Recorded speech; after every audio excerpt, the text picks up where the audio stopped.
Good morning. आज सकाळपासून मी continuous 2 movie बघितल्या. एक वर्थ टू आणि सेकंडचं मी नावच विसरले. बट एनिवेज त्यानंतर मला काहीतरी छान खायचं होतं म्हणून मग मी एक रील बघितलेली. त्याच्यामध्ये ते राईस पेपरचं तिने काहीतरी बनवलेलं. मग मी म्हटलं ओके मी तेच बनवते आणि माझ्याकडे जे व्हेजीज होत्यात मी तेच व्हेजीज कट केल्या कारण की तिने व्हेजीज भरपूर टाकलेल्या. पण मग मी विचार केला की माझ्याकडे जे अवेलेबल आहेत मी तेच यूज करेन. भाई याला व्हेजीज कट करायला मला खूप वेळ लागला कारण की ते खूप बारीक बारीक कट करायच्या होत्या.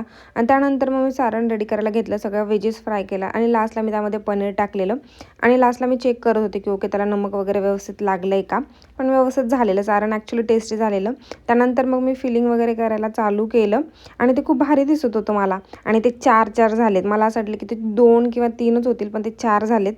लास्टला मी त्यावर थोडे तीळ टाकलेले आणि मला ते दिसायला खूप क्रिस्पी दिसत होते आणि ते टेस्टला मला असं झालं की मी कधी टेस्ट करते आणि जेव्हा मी टेस्ट केलं ना ते मला खूप भारी वाटले. मला असं वाटलं मी 4 पण खाऊन घेईल पण माझ्या 2नीच माझं पोट भरलेलं. Thank you for